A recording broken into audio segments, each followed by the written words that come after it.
Hello, my spider friends. I'm coming out today. It's taken me a while to actually realise what I am.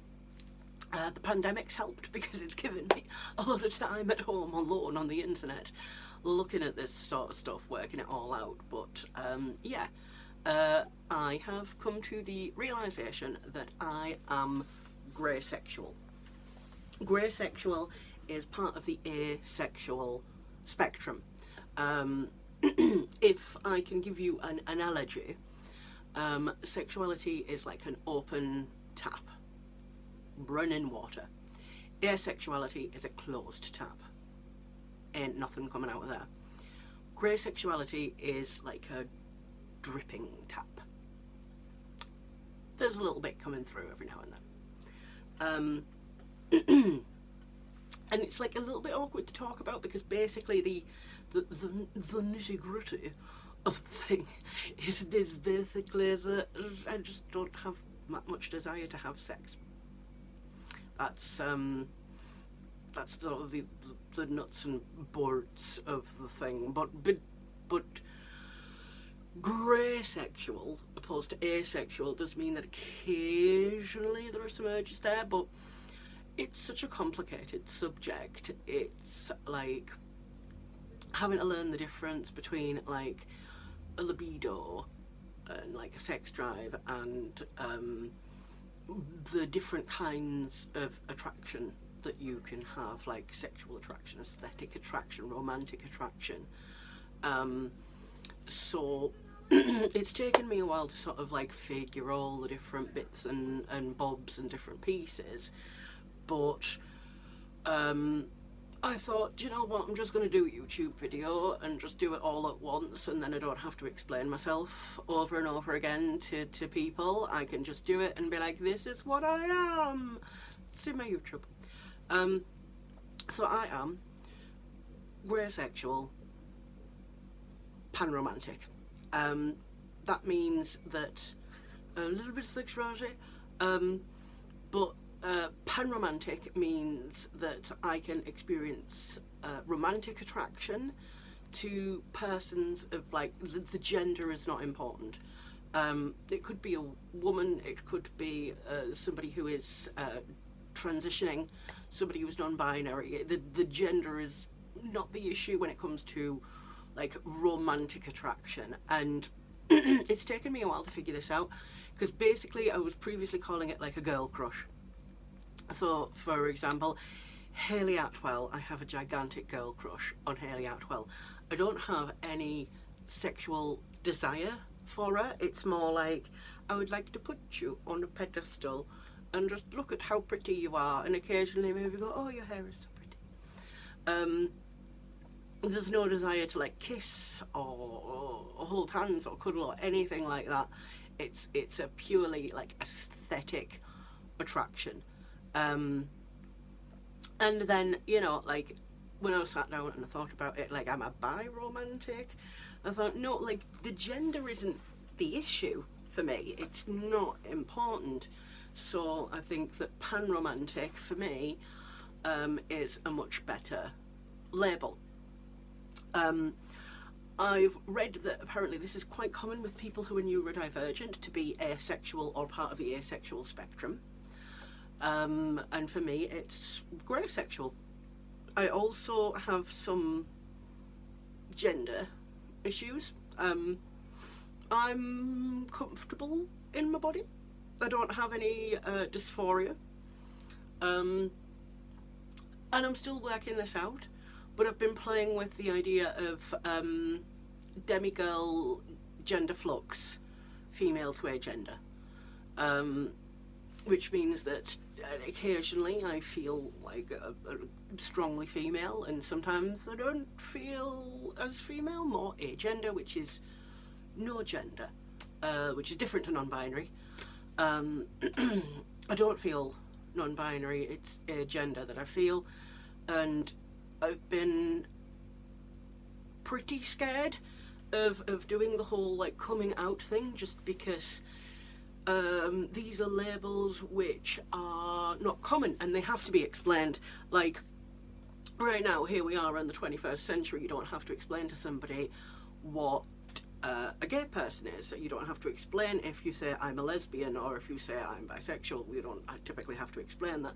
But if you say I'm asexual, or in my case, grey sexual, you do have to explain that. And again, with gendering, sometimes you can go, I'm non-binary, and people will totally know what that means, and that's fine.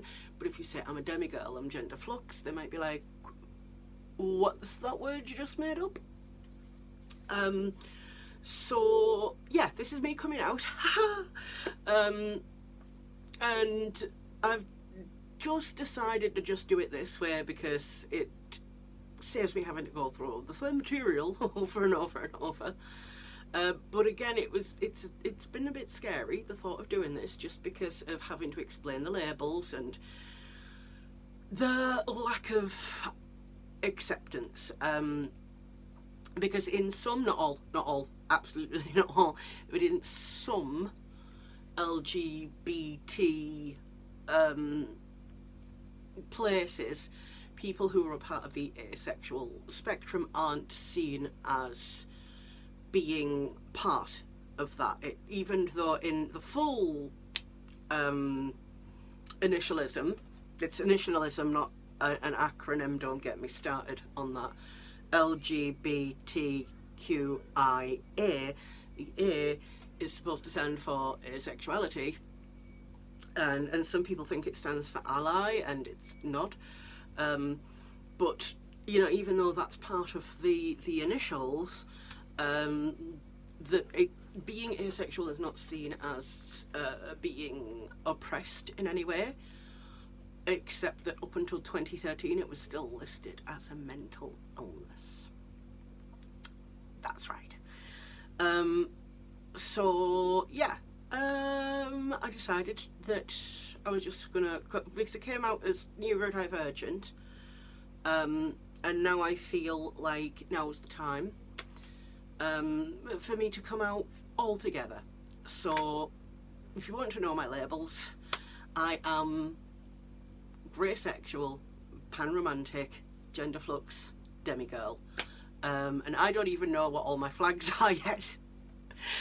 And I don't think that there are flags for all of them, but I'm just gonna have to start looking into this. I'm only just now starting to visit like LGBT spaces and start to take part in discussions.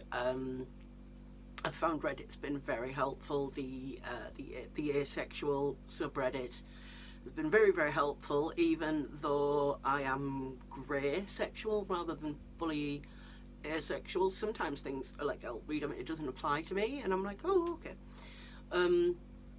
But it's a learning curve. I've decided basically I'm just doing it on YouTube, and I'm not going to sort of formally come out like on Facebook or to my mother or anything like that, because basically then it's just an awkward conversation about like not wanting to have sex, which you don't really want to do. so this is it, and my thing is like, I don't care if like people do know or don't know now.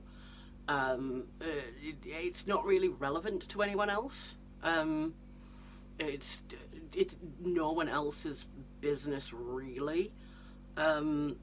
It's something that's part of me, and I'm coming to accept it. And the people who care about me actually do watch my YouTube, so they will find out that way.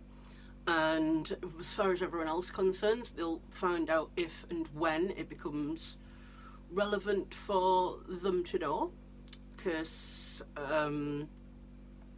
I don't actually think it is relevant for that many people to know. It's just it's my personal sort of business. Like, a lot of people have commented over the years, this is why are you Signal? Why do you Signal? I'm not Signal. Single. Why are you single? Why are you single? Why don't you have a boyfriend? Why don't you have a partner? Why do you never go out with people? Why do you not date? And I'm like, I've made some efforts before. it's been a while since I put any effort in, but I have like made the effort before. And it's just a matter of, it never really works out for me. I don't really, it just doesn't work, and I think it's because of this entire time that I've been like grey sexual and just not been aware of it. So there's certain like pressures within a relationship and all of that jazz. So if in future people sort of ask me like, why aren't you in a relationship, I'm going to be able to say I am grey sexual. I'm Grace. I'm an ace with a little bit of g. And if they want to know what that is, then I will give them a brief explanation, but I'm not going to go and sit in here doing like the one-to-one, like, this is all my personal private business. But I felt like at this stage, it's important to do it, because I think that out of all of the initials, it's one of the more like less understood, less talked about sexualities. Like, I actually don't know if any celebrities have ever come out as asexual. I don't think that they have. I don't know of anyone famous who's ever like come out as asexual. It's something that's not really discussed, and the only example I can actually think of in all of media really is the character of Todd in BoJack Horseman. Was like asexual, and that was like, it was interesting for me because I sort of identified a little bit with Todd, but there was certain things that I didn't. And so finding out that there was a thing called grace sexual, where you can feel, you do feel a little bit of sexual desire every now and then, and it's totally fine. And I think like maybe it's important that we start talking to kids about like gender identity and sexuality, because I'm in my 30s and it's taken me a really long time to figure all this stuff out, and it's been really confusing and complicated, and I would have never done it without the help of the internet, specifically without the help of Reddit. So I don't know, I think like we should be talking more about this as a society as a whole. And if one person sees this video who is part of the asexual spectrum and decides like this has given them an idea of their own sexuality, then it's all worth it. It's all worth it. Like, I mean, I don't think that will be happening, but you never know. You never know what's going to happen in the future. So, yeah, that's my video.